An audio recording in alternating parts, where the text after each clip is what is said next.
एक भयानक जंगल था। उसी के बीचों बीच एक बूढ़ा साधु रामदास एक झोपड़ी में अकेला रहता था।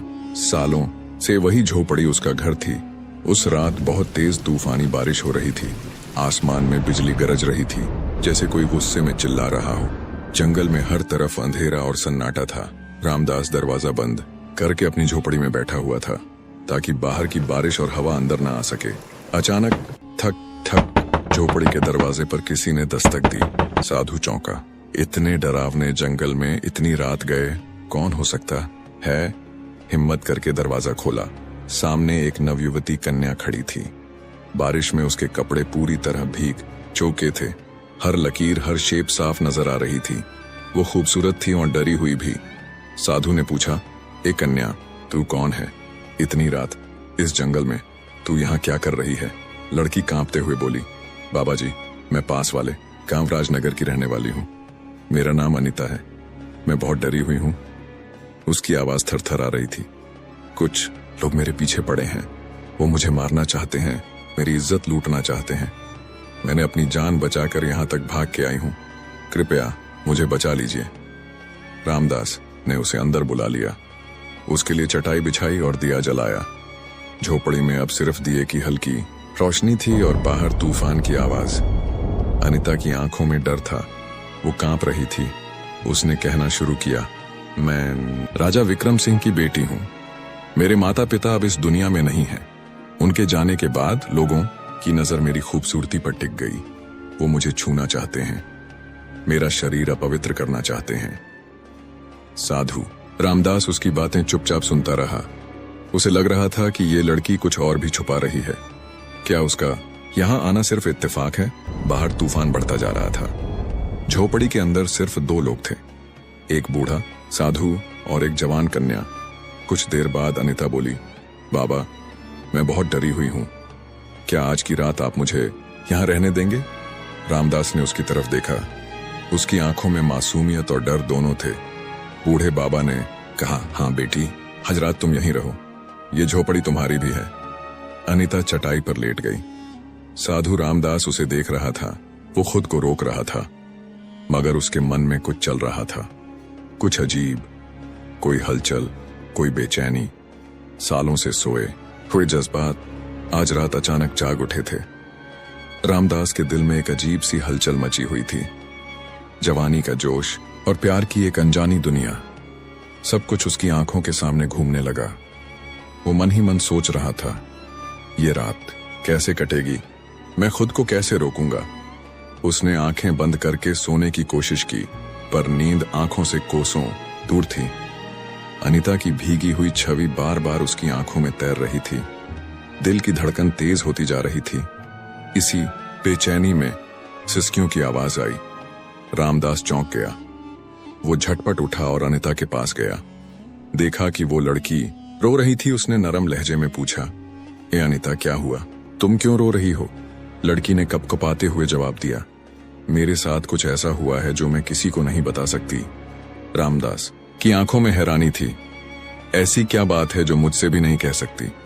कौन सा राज है जो छुपा रही हो? अनीता की आवाज और धीमी हो गई। मैं कोई अच्छी लड़की नहीं हूं बाबा। मैं बहुत प्यास से भरी हूं। मैं भटकी हुई हूं। और फिर उसने वो बात कह दी जिससे रामदास का खून सूख गया। मैं एक आम लड़की नहीं हूं, मैं एक भटकी हुई आत्मा हूं।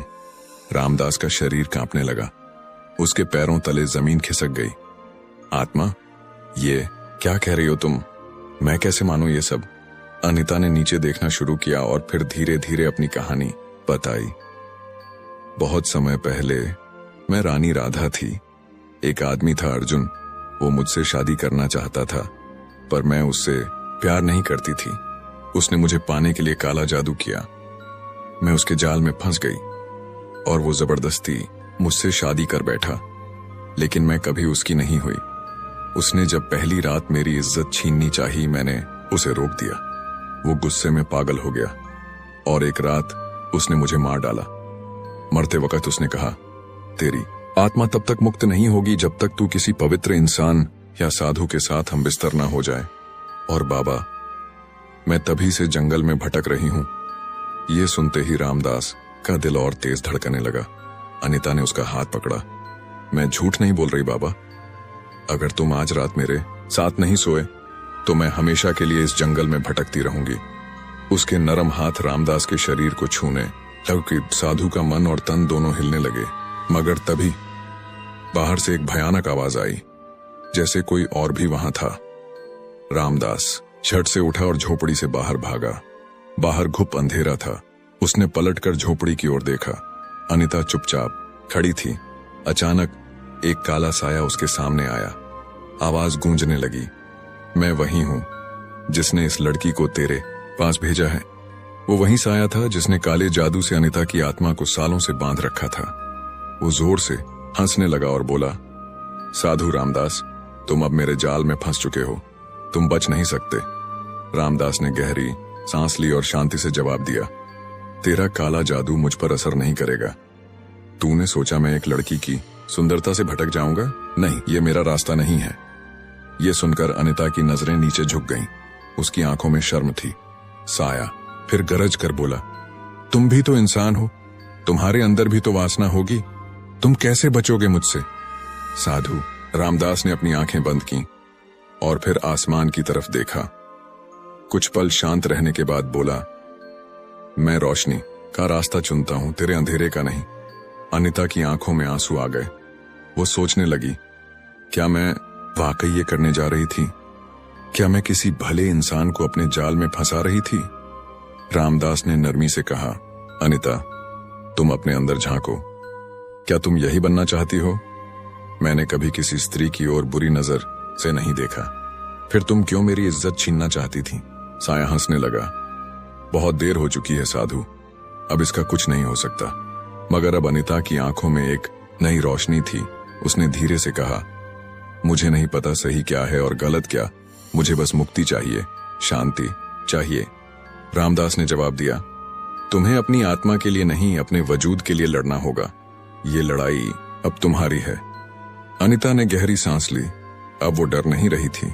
उसने साया की ओर देखा और कहा, हाँ, ये मेरी लड़ाई है और अब मैं इसे खुद लड़ूंगी। उसने अपनी आंखें बंद की, दोनों हाथ उठाए और साया की तरफ बढ़ी। जैसे ही उसके हाथ साया को छूते हैं, तेज हवाएं चलने लगती हैं, अंधेरा कांपने लगता है, साया तड़पने लगता है, चीखता है। मगर अब अनीता की आत्मा जाग चुकी थी। उसने पूरी शक्ति से साया को मिटा दिया। हर तरफ शांति फैल गई। जब अनीता ने अपनी आंखें खोली तो सामने साधु रामदास खड़ा था, शांत, गंभीर। अनीता उसकी तरफ बढ़ी और कहा, मुझसे बहुत बड़ी भूल होने जा रही थी। आपने मुझे रोक दिया, आपने मुझे फिर से इंसान बना दिया। रामदास ने मुस्कुराकर जवाब दिया, अब तुम आजाद हो जाओ और अपनी जिंदगी नए सिरे से शुरू करो। अनीता ने सिर झुकाया, आंखों में आंसू ली और हमेशा के लिए उस जंगल से निकल गई। अब उसकी आत्मा मुक्त थी। वो अंधेरे से रोशनी की ओर बढ़ चुकी थी।